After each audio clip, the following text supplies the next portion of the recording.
Welcome to the Album of Record podcast. I'm Craig Lindell. That's Andrew Schnittke. How's it going, Andrew? Going pretty good. I'm about 3 weeks out from my half marathon I'm running, and so I'm getting to that point where you get that nervous anticipation and anxiety and all that good stuff, and you're wondering if your long runs are good enough, and am I going to make my time, and starting to think more about my nutrition, all that fun stuff. So the first time that I went to run a marathon, I got all nervous about was I prepared to finish. And so about a week and a half before, I did a test run where I ran a full marathon in training. Oh, wow. Don't do that. Yeah. That was a really bad idea. And I ended up walking off the course of the actual marathon because my leg muscle seized about 22 miles in, and I couldn't finish. Oh, that could sucks. not finish. Every which way, the mental torture.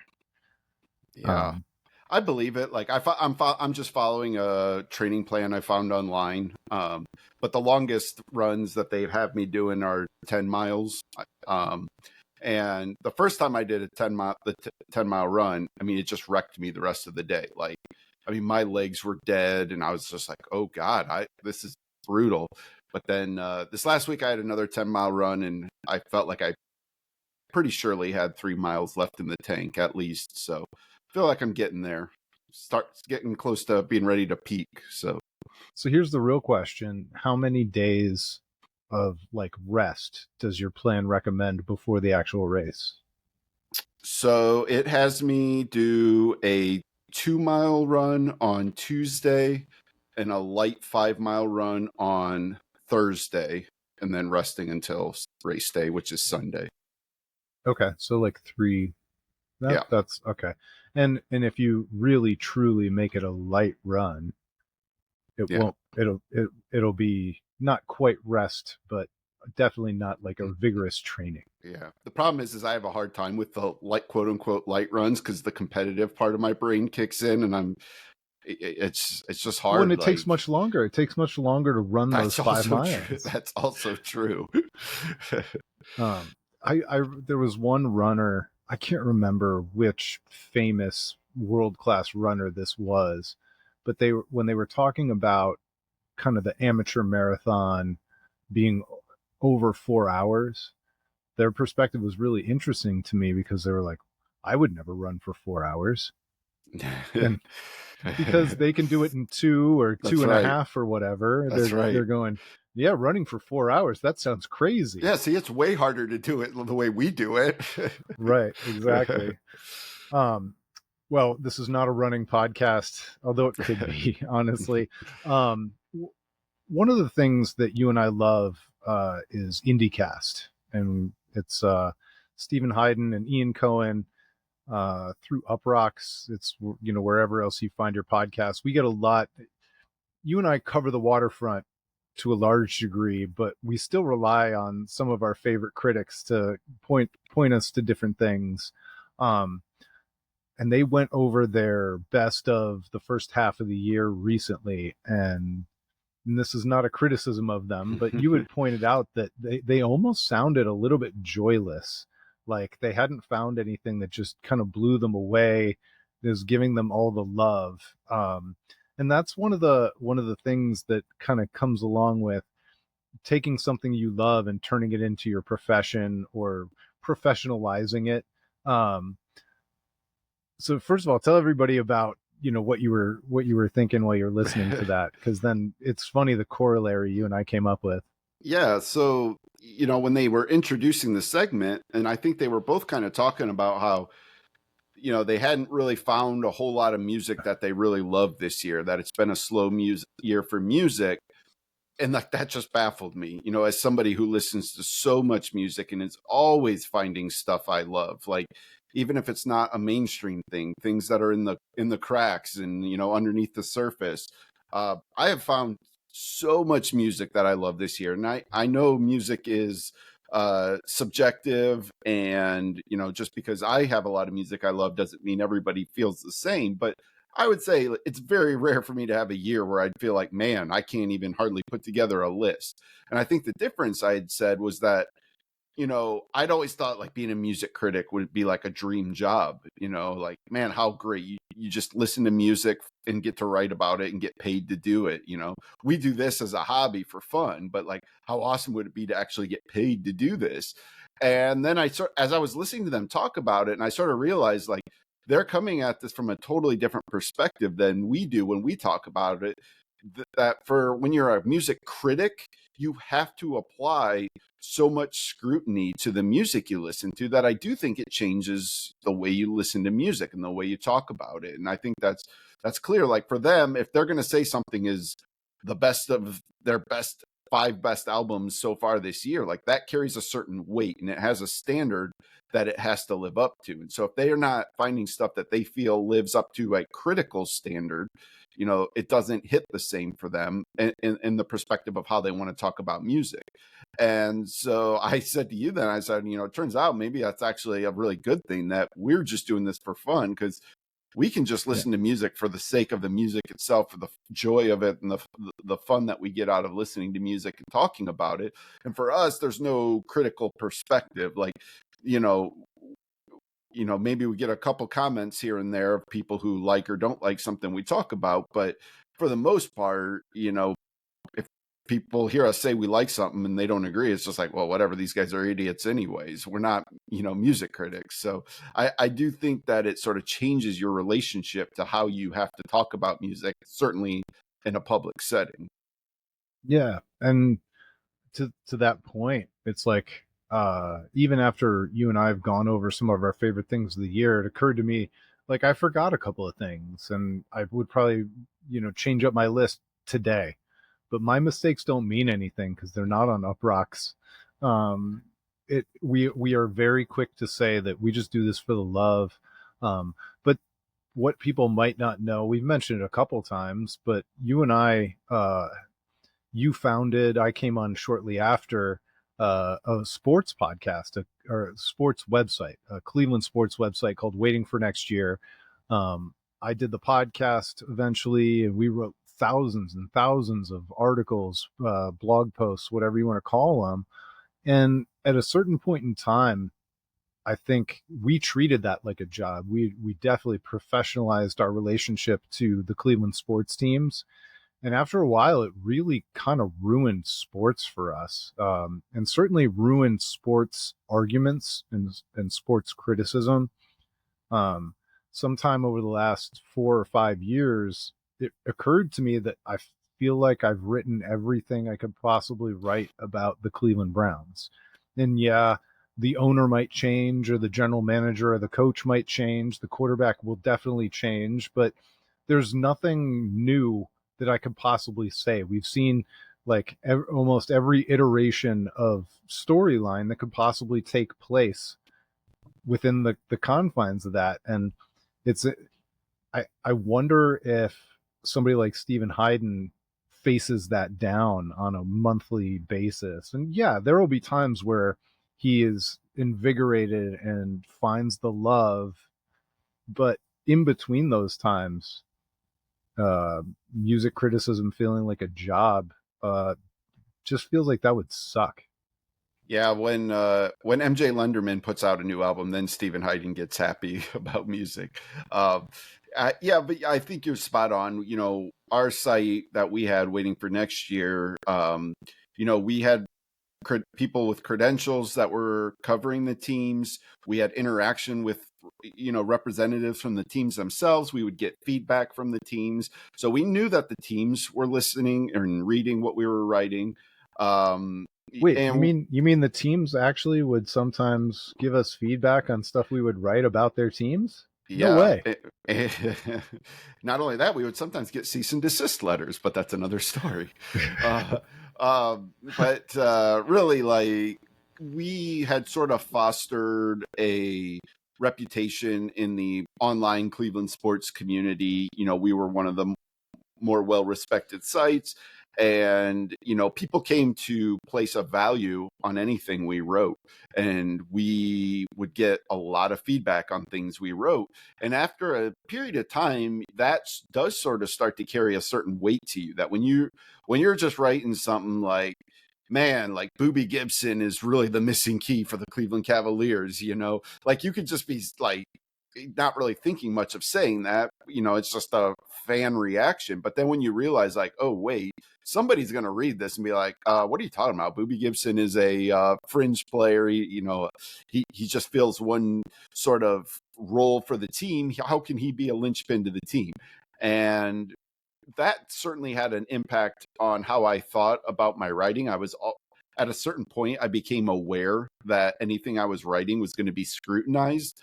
And it forced me to write in a more reserved style, I think, than when I first started, which has its pros and cons. I mean, look, like if you're going to throw yourself out there to be like some kind of position of authority, to whatever degree that is, you do have a responsibility to be accurate and thoughtful about what you're saying. So like, I'm not saying that feedback was all bad, but it definitely changed my love of sports. We started that site as a labor of love. It was just because it was really, for me, look, I was a huge sports fan. I liked writing, and I felt like Cleveland sports were generally underserved by a lot of the local media. It was a lot of loud talking heads, and I didn't think Cleveland sports fans were getting a lot of like really good in-depth analysis. Like you would get, a trade announcement. They would announce the details of the trade, and then you would have like a talking head who would give some like hot take that was meant to drive,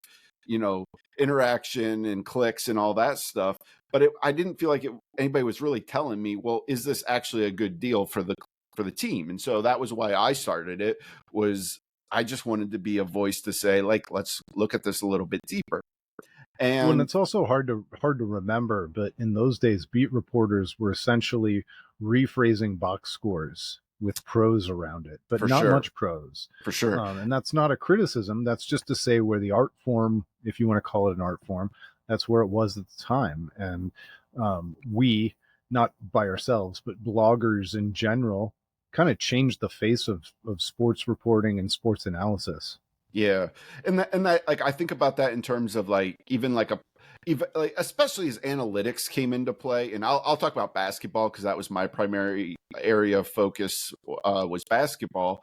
You know, when I first started blogging, like everybody loved Russell Westbrook. Everybody was like, "Oh, this guy's awesome! What a dynamic, fun player! One of the most fun players to watch." But as analytics came into play, that really changed the discourse in another direction too. Because suddenly, if you offered an opinion, you were going to be met with 10 people saying, well, actually, the advanced metrics show this, The and plus there minus. there came a point where suddenly Russell Westbrook was an unpopular player because the advanced metrics said, hey, he's an inefficient player. He doesn't shoot the three well enough. He takes too many shots.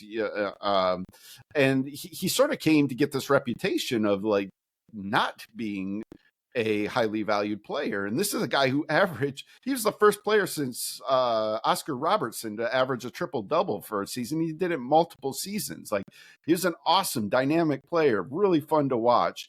And he suddenly just became this byproduct of like, you couldn't say too nice of things about him because, well, the metrics said, he wasn't an efficient player.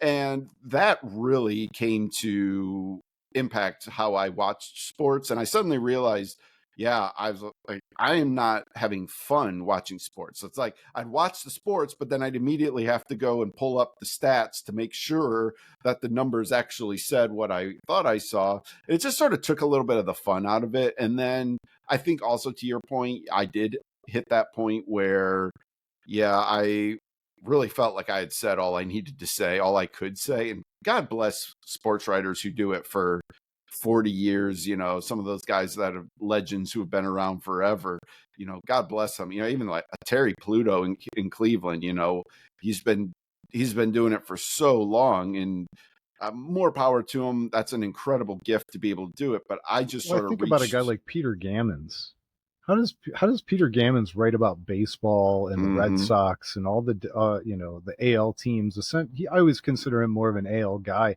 Yeah. How many different ways can you talk about a pennant race or a divisional race? Yeah. But he's done it forever and ever and ever.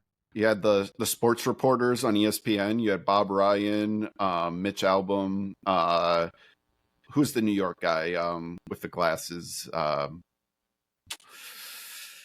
It's going to drive me nuts, but I can't remember. But yeah, these guys who Yeah, just covered sports forever and were able to continue to do it. More power to them. But anyways, to bring this sort of back to music, I do think that probably necessarily has to happen to a certain degree to music critics. And look, maybe if clearly, obviously, Stephen Hayden, Ian Cohen aren't going to listen to our podcast, but I'd be curious to know like how they felt about it. Like they might say, no, we still listen to music just purely for the love of it. It's just not a year that's brought a lot of music that we're into right now. And so be it, that could be the case. But just to hear them have sort of like I said, I think I did use the word joyless, sort of approach to putting this list together, almost like it was a chore because, the music didn't reach whatever standards they had put in place. I just felt almost like sort of bummed out for them because it was like, man, like, but there's so much good music. And like, it's okay if some of this stuff isn't like critically great, like it can still be a really great album. yeah. No, it's interesting too because I did have a music blog before I had a sports blog, and I wasn't like a big deal, but I was getting some demos there for a little while. Um, and when you got a demo and you listen to the first two or three songs and you're like, I just don't like this at all, but somebody sent it to me for free, so now I feel like I'm obligated to write Mm-hmm. about it. Yeah. Yeah, you just got to be careful that you don't turn your passions into jobs. And Yeah. I do think that Ian and Stephen Hayden do find the joy in music. Yeah. When Ian was talking about Southtown Lanes. Southtown Lanes, and their new record, like you could tell that was a pure love pick, Yeah. like not a critically acclaimed pick. And that I listened to that one. It's also directly in my wheelhouse. It became one I of my top records of the year instantaneously. And like your point, you were joking about MJ Lenderman, but awesome that Steven's got a favorite artist that he's kind of like in the bag for, in the tank for. Yeah, and I was just gonna say too. I think I know you subscribe to Ian's newsletter.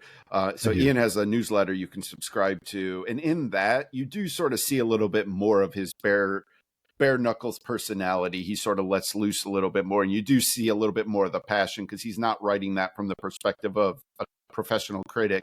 He's writing that more from the perspective of a music fan. And so, I do think it's in there. It's just, I think it just impacts when you talk on a big platform. And, I think Yeah. IndieCast is one of the bigger music podcasts out there. And I'm sure they probably get a lot of feedback. Well, I know they do because they talk about it sometimes when they get pushback from fans on something. So I think it just sort of weighs into there. It's always like in there somewhere in the back of your mind, even if you don't want it to be or don't intend it to be. I accidentally caused a minor problem for Steven on Twitter the one time because I was commenting on the episode where he absolutely trashed Sublime as just being a crappy band. Because I agree with it and I thought it was funny. But if you didn't, if so, now I brought this thing that was really funny, and yeah, he meant it too, but I brought this funny thing out of the context of the podcast and to an audience that probably didn't listen to it at all. And there were some really outraged people Yeah. in the Sublime universe. But they're wrong because Sublime stinks and is overrated and is not worth listening to. So you got that. There you go. No, you disagree with me too. I know. I do. I'm Well, poking the bear. I disagree to a certain extent. We don't need to get too deep into Sublime on this because that's not a hill I'm going to die on. But like, I can still listen to 40 Ounces to Freedom, the self titled album. Like, I can find some Sublime stuff that I enjoy listening to. But Yeah, I it's think the hottest hot take that you and I both agreed on was that the Bradley's son singing for Sublime was worse than a cover trash. band. It was It so was bad. It was it was worse so than bad. your average wedding band who covers Sublime is better than what they did at what Like, Coachella. yeah, yeah. So, I mean, sentimentally, it was like a nice thing, a really nice thing, you know. But Sure. like, but for him, first of all, like, I don't want to get too, I don't want to get too deep in it. I'll just say, I don't think he sang those songs very well, and Coward. it was a little bit like a bad impression. Is how it came across to me. But you know, like I don't want to play too much into the sentimentality of it because you know it is a cool thing that he got to go out there and sing his dad's songs, you know, so many years after his dad passed away. So, Which is a perfect segue, by the way, into the next topic I wanted to talk about. Last week, I saw the Beach Boys. They happened to be in town at a place where I spend some time in the summer called Chautauqua. It's a cool place. When you when you have a gate ticket, you have the right to go to every single show. And um, I don't know that I would have gone out of my way to buy a ticket to see the Beach Boys, but they were a couple blocks away from my house, and I could just walk in and sit down. And so I watched the Beach Boys, and it was really fun. I enjoyed it very much. But the Beach Boys are one of these bands where I have to admit that I was completely and utterly wrong about them because when I was a teenager, I hated the Beach Boys. And now I justify it because you and I were born in the late 70s. I was born in 79. You also, 79. Yep. yeah. So when we were 9 years old, the Beach Boys set the world on fire with a song called Kokomo. And I thought that that's what the Beach Boys were.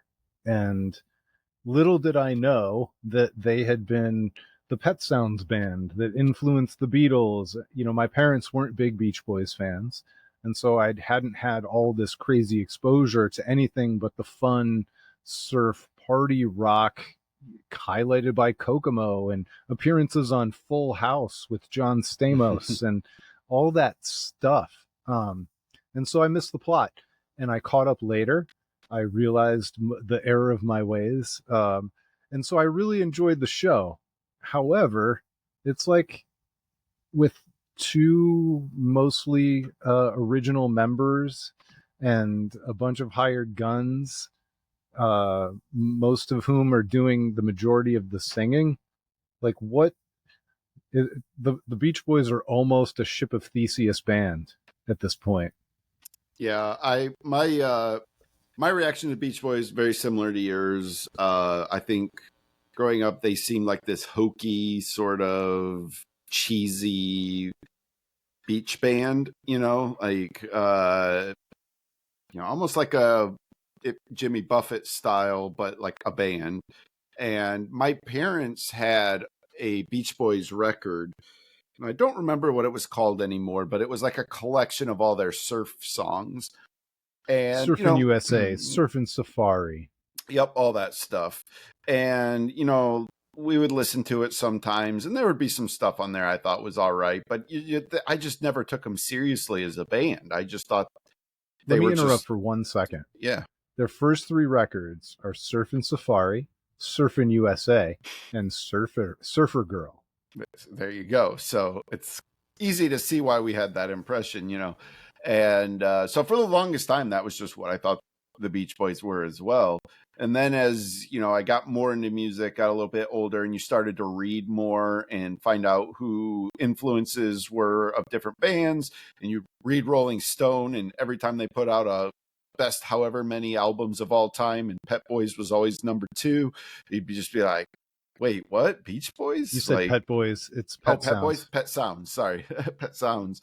It would always be number 2, and you'd be like, Beach Boys number 2? Like, what? And so like as I got older and started to listen to some of that stuff, you start to realize like, oh, like these guys were actually really good songwriters, and they were artists, and the layering of harmonies that they could come up with were incredible. And a song like "Wouldn't It Be Nice," to this day, one of my absolute favorite songs. I love that song. God only knows. Yeah, I mean, just incredible songs. So I've certainly today, while I still wouldn't cite the Beach Boys as a favorite band of mine, it's not something I listen to often, but I certainly have the respect for them. But I was surprised to even hear that they were still touring, like in any form. So when you told me you saw them, I was actually pretty surprised, because I was like, well, because I know obviously Brian Wilson isn't. I mean, he hasn't been touring with them.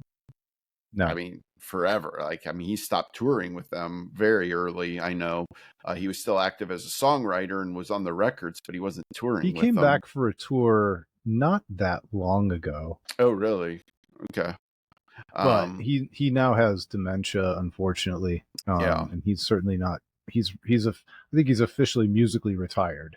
Yep, exactly. So, but it is interesting to like that, they are a band that was able to still, like you said, become a band of Theseus, and still like survive to some form. And it's always fun to like look at.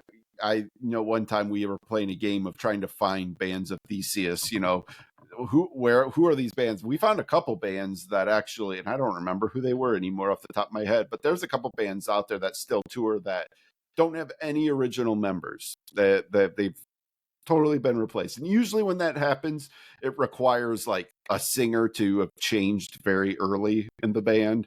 And so then as everybody else fades away, you still have this second singer who maybe is actually the more well-known singer with the band. But it's the Beach Boys still touring in 2024 is just incredible.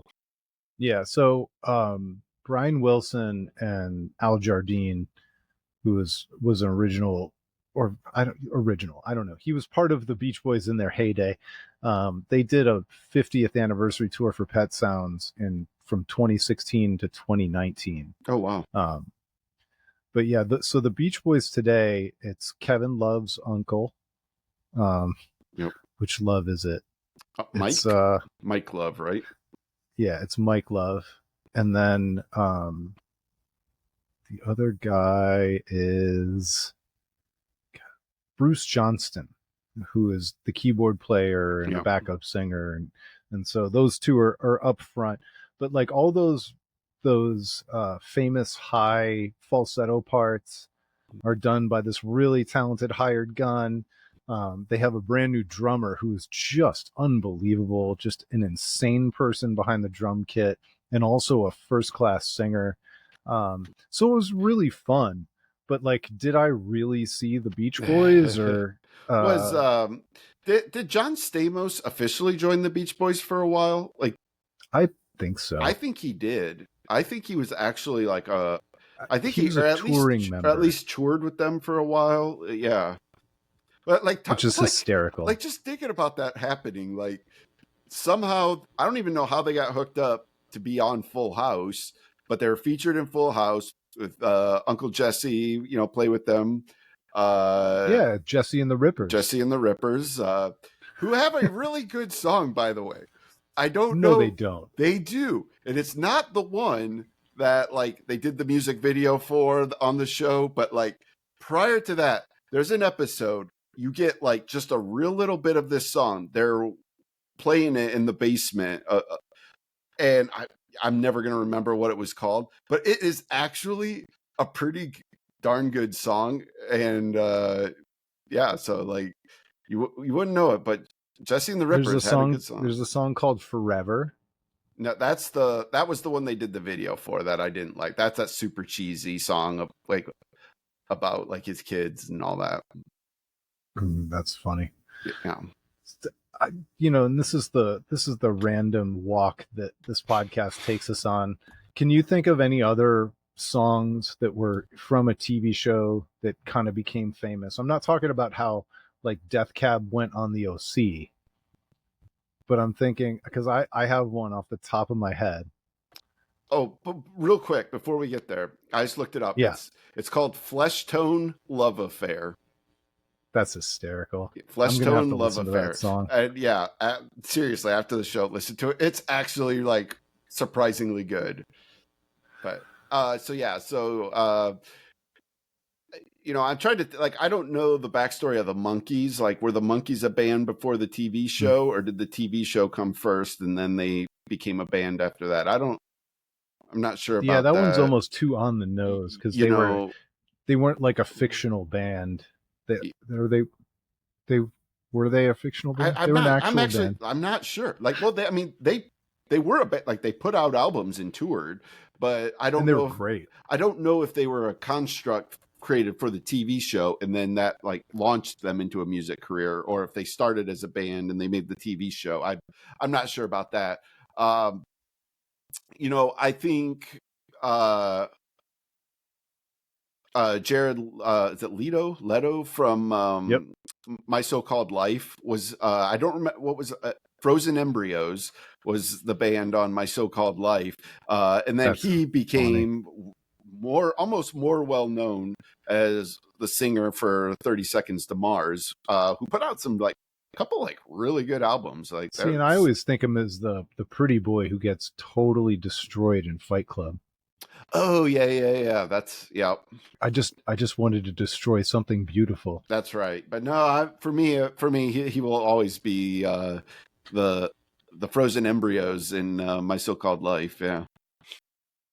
See, and I forgot about that one completely, but I had an older sister who was really, so I was really into these shows too. But there was a guy by the name of Jamie Walters who played Ray Pruitt on Beverly Oh, Hills good 90210, pull. Good and pull. he had a song, "How Do You Talk to an Angel?" Yep. And he had that kind of smoky, sultry voice, and that one Yeah. actually charted and stuff, I think. Yeah. What didn't he end up being like abusive to Donna on 90210? Wasn't like that the plot I'm line or sorry something? to laugh, but like the storylines on 90210 are just I ludicrous. mean, yeah, and I almost think that wasn't, you almost wonder, like, could that have impacted his music career? Or maybe I have that wrong, or maybe he was abusive in real life. I don't know, but I'd And it was spent, probably like Luke and Jason Priestley before the episode going, we discussed some mature topics in this episode. If you've been the victim of the, abuse, you should call this number because it's not okay. the The after school the special very message. special episodes of Yep. TV shows from the 90s.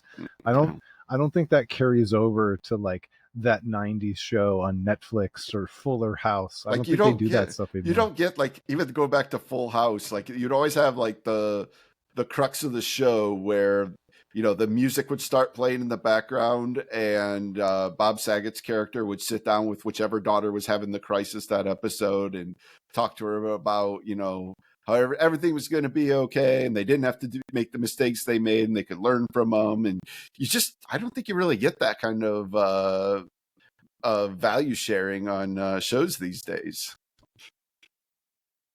Yeah, that's Well, now we'll we're save the talking about. rest of it for our Full House, our inevitable Full House episode. But Well, when we do a deep dive into the fictional career of Jesse and the Rippers, yeah, we're gonna have to. And what was the name of that song again? Flesh Tone Love Affair. Flesh Tone Love Affair. What a name for a song, too. Oh my god! All right. Another band that I would listen to if they were real, is Stillwater from Almost Yes. Famous.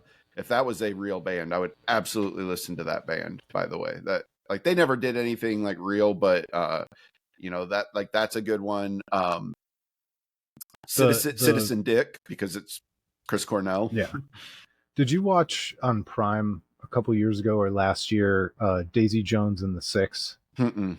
which was essentially a fictional take on Fleetwood Mac? Okay, no, I didn't. Phenomenal miniseries, and the music was legit.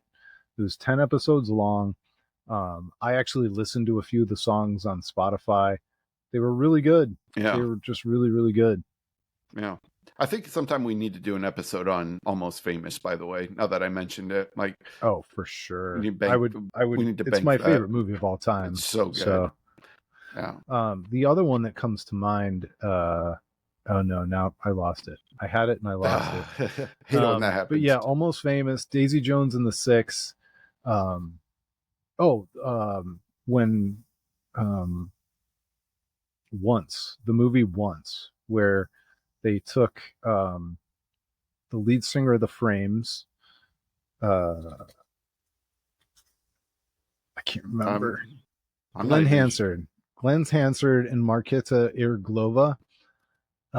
They had this album already. I don't know which happened first, but then he played a busker and she played an upcoming musician piano player, and so the movie was fictional, but the songs were real, and they built an entire. So it's not really a musical because when you think of a musical, you think of like all the sound drowning out of the scene and the music piping in, like The Greatest Showman or one of those musicals. This was a fictional story, a drama, and then you cut to Glenn Hansard playing on the street, and he plays the song in the street. Or Hmm. the first time they play the song, the big song in the music store, she's twinkling on a piano and he grabs his guitar and they work it out together, but it's not a traditional musical. Okay. But the movie Once. I just thought of another one. The Mm-hmm. Wonders from That Oh Thing You Do. yeah, Another the The Oneaters. Oneaters. Another awesome band. I loved that song. That Thing You Do is a really good song. And just a phenomenal movie. Yeah, very very good movie for sure. And Especially when you want to watch something that's kind of fun and music related with the whole family. yeah, You can't do much better than Tom Hanks. it really like I like, to me it just always really like rang true, like this story of how the music machine can take up a band that can have like one song, just squeeze them dry for everything they can get out of it, and then it just spits them out, and then that's sort of the end. And it really talks about that toll that takes on all the different members as they get pulled different directions, and it really hits on a lot of those very true dynamics of things that happen within music. Yeah. All right. Well, I guess we made the people wait long enough because this is a Pearl Jam podcast. We got some ripped from the headlines. Pearl Jam news. They have had some illness in the band. It was a really, really rough show for Eddie Vedder. The videos were rough to watch, and I think they've canceled 3 shows now. Yep, 3. Yeah. They so I don't remember what city they were in on that last show that they actually It was supposed to be in played. Tottenham, so it was London, right? That was the one Tottenham Hotspurs. was that the one that they played or that got canceled? I don't. That's the one that got canceled. What was the last one that they played? Were they in Ireland? Maybe. I think so. I don't remember where they were, but yeah, at like that night. Well, it was actually afternoon here. It was night over there. You started seeing some of the accounts that like will post Pearl Jam live videos, and there started to be this buzz that like something was wrong with the band. All right, so they played a successful show in Dublin on the 22nd. The rough one was on the June 25th, and that was at the Co-op in Manchester, England. Okay. And and then suddenly people started putting some videos on Twitter, and it just wasn't the same band. It was very clear that Ed was struggling, and Ed couldn't sing. A couple times during the new songs, he pointed to the back to Josh to kind of carry. Yeah.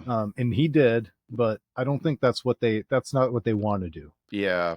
And what's interesting, on a side note, is I went back and tried to find some of those videos, and it looked like they were deleted. So I don't know what's up with that exactly, but maybe Pearl Jam exercises their takedown notices. Yeah, I'm not sure, which I'm not crazy about if that's happening, but I'm not making any accusations because I don't know what happened. But I wonder if that one's going to make its way to nugs.net. Yeah, something tells me not, but we'll see. And so it was clear there was something wrong, and it's important to talk about that fact because when they announced the first So they first just announced the first cancellation. There was some chatter online I saw about maybe this being about ticket sales, because supposedly ticket sales have not been fantastic for them over in Europe. And, we And the talked fans were about, very upset because fans who bought tickets early for X price and then they were subsequently discounted because sales were bad were starting to feel really ripped off for being the first ones in the door, which I get. Totally. And however, you buy your tickets when you buy them, and that's the risk you take. You get to pick your seats, and if they lower prices, if sales aren't good, if they're we joked about the Groupon deal for Smashing Pumpkins at a basketball arena. That's how the cookie crumbles. And I'll still say, as much as it sucks right now, 10, 15, 20 years from now, when you look back on it, you're not going to remember that you overpaid for the show. You're just going to remember the show itself. So that's always one justification I have for overspending for things. But it was funny because, you and I did an episode not too long ago in which we talked about this, that, a lot of bands were canceling shows because of lagging ticket sales. And it's clear we've hit some kind of an inflection point across the whole concert industry, and we've yet to see how the ripples are gonna play out from that, but it's happening right now in real time. So I think it was natural for there to be some suspicion of people to say, well, I saw that the ticket sales weren't going great and now they canceled. Is this because of the ticket sales? But it was clear, if you listened to any of those videos, there was something off with Ed. Something wasn't right. And so I don't really buy into that theory. Quite frankly, I think Pearl Jam probably would play the shows anyways, because that's just kind of who they are. They're just, they are a live band. But what happened then is they then canceled 2 more shows after that, and you start to wonder if there is something more serious, perhaps. Did Ed do some kind of damage to his vocal cords? And I think it's a legit concern. He's getting up there. These guys aren't young anymore. And even if, he recovers, you have to remember, I think it was in 2022, they had to cancel some shows because of Ed's vocal issues. Ed had some damage to his vocal cords. So now we're, the next tour, and it's happening again. This is starting to become a little bit of a habit. And as a Pearl Jam fan, I think it's fair to be a little bit concerned. What is, first of all, you just hope Ed can recover and everything will be fine for now. But this could impact future tours too. Are they going to get to the point where, they've already scaled back not only the show length, but they have more off days in between show. I don't think they played any back-to-back nights this entire time. Even when they do two shows in the same city, there's been a day off in between. So clearly they're trying to give themselves some recovery time. But when you and I have talked about the fact that, they're touring, but they have kind of turned themselves into a destination band because they only play these certain ballparks or these certain cities, and if you want to see them, you got to travel. They're not trying, it still makes me wonder how Indianapolis even made the cut. I love Indianapolis, don't get me wrong, but how in the world did that one get scheduled? Well, it's only because it's a makeup show. It was. I know, but how did it scheduled in the first place? Because they were already kind of on that, of all the cities. It seems shocking to me that that's the choice, even as much as I love Indianapolis. Yeah, maybe they just felt they needed a more Western Midwest city than, the Ohio St. and Louis, Michigan, Columbus. all that. Yeah. But yeah. Well, and they also, they did play the Bourbon and Beyond Festival in Louisville, Kentucky last year. So between festivals and destination shows, so you kind of quit Facebook, so you're not in that world anymore. Yeah. I still pay attention, and I've for the most part I've enjoyed some of the Pearl Jam Live 2024 groups and watching everybody celebrate talking, it's funny to watch how other people concert, whether Yeah. I got there 4 hours early for the merch line or this, that, and the other thing. Some people are only worried about which pub or bar they can hit beforehand. But it's a lot of community and meetups and everything else. But to watch it kind of devolve into scrapping and fighting over these canceled shows, where some people are saying, we just hope everybody's okay, and and other people are going, this sucks. I paid all this money for airfare and hotels and travel, and yeah, the ticket price is being refunded, but that 150 or 200 euros or whatever it is pales in comparison to the thousand I paid to get my body there. Yeah. Um, I don't know and if you saw. but it just sucks. Like there's no winning the argument. And where do you come out, Andrew? Which side are you on? Like, there's no side really. No, there isn't. And I talking about the fans fighting. I saw just today, Pearl Jam posted on Instagram uh, that the posters for the canceled shows are still available. And I sort of have mixed feelings about that, how that's going to be received, because on one hand, like, Pearl Jam loves the artists that they work with. The posters are a big deal, and they had already commissioned these guys. They put a lot of work into creating these posters, which some people love them, some people don't like them. That it's all aesthetic, it's subjective, just as art should be. But I've bought a poster of most Pearl Jam shows I've gone to.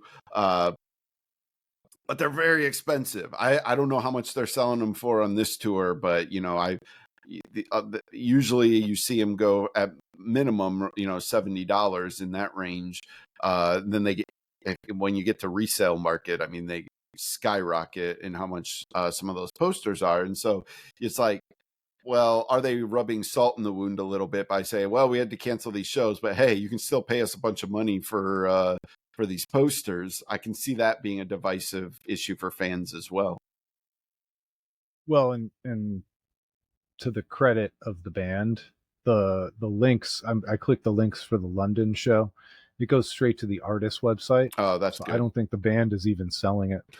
Well, But this they artist is do. going to get $50 a shot on these posters. Yeah, I'm not sure how they'll handle that, but like, so the artists for all of these shows have actually been able to sell their own lot of these that they can autograph and hand number. And sometimes they'll have like minor aesthetic differences, which is just kind of a thing. Like, if you want a chance to get like direct from the artist, you can. So maybe they Yeah, won't. Maybe Pearl Jam isn't selling them on their website. It would be cool if it was just a chance to support the artists themselves, because again, they put a lot of work into these. They made it's a huge honor for the artists too to work on for these, sure. and so Yeah, sometimes life isn't fair and it sucks. And I know that, like, on the other hand, I can be a little bit snippy about it too. Like, maybe it's time for Ed to quit smoking Marlboro Reds, for the love of God, American Spirit. I'm pretty sure it's American Well, Spirit. whatever.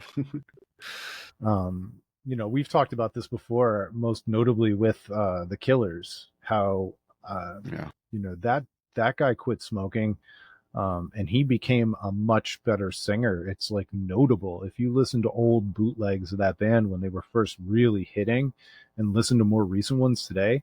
He became a much better singer. yeah, Now he doesn't growl and gravel the way Ed does, yeah. and certainly the last person that I think should quit smoking is Dave Grohl, I guess, because of the way he sings. Yeah, But I take that back. I think everybody should quit smoking, but you get my point. yeah. The like, there's no doubt that Ed's voice has changed quite a bit over the years anyways. He used to have that deep baritone, and now it's been moving up into a higher register, especially live. um so the voice has been changing anyways, and I'm sure the cigarettes aren't doing him any favor either, but uh you know that, that's life too, I guess. Yeah. So now, as the countdown till September in Boston continues, Obviously I hope it all works itself out so that I can go to my Boston shows and Yep. that they go off, they actually happen. Those are going to be subject to weather too, though. Yeah. I knew when I was buying those tickets that I'm somewhat at my own risk on those things, and worst comes to worst, I'll have to make a choice whether I'm going to go or not, and Yeah. that it is what it is. Yep. If nothing else, I'll at least get all my ticket price back, and then I'll just have to decide if it's worth going to see Manchester Orchestra on Saturday night. There you go. But I don't know.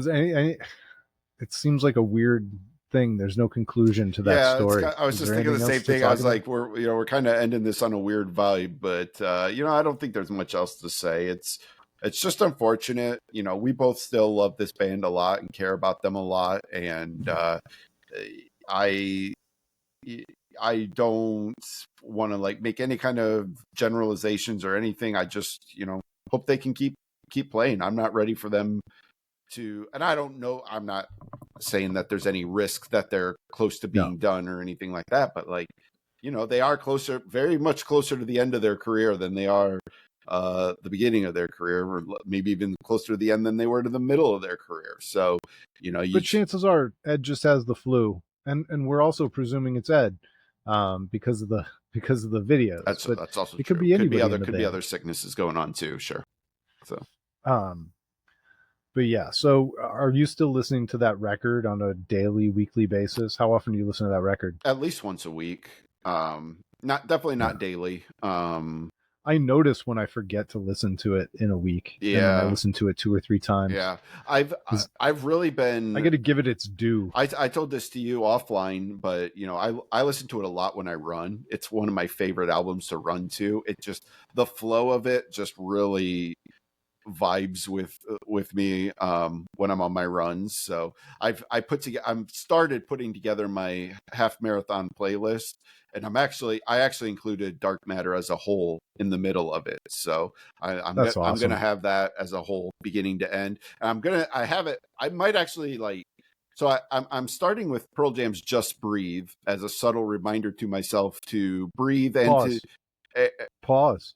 We're going to discuss our half marathon playlists on a future episode. Okay. Do not tell anybody anything more. Okay, fair enough. About your half marathon playlist, because I got one too, and mine was timed out for how fast I used to run a half marathon. I had it perfectly timed. There we go. So, all right. Well, thank you for joining us on this kind of rambling episode where we talked about Ray Pruitt from 90210, the Beach Boys, Full House. Pearl Jam Cancellations, Full House, and Jesse and the Rippers' Flesh Tone Love Affair. All right, I'm gonna go listen to that right now. All right, thanks so much for listening, everybody. We'll talk to you next time. It's the Album of Record podcast.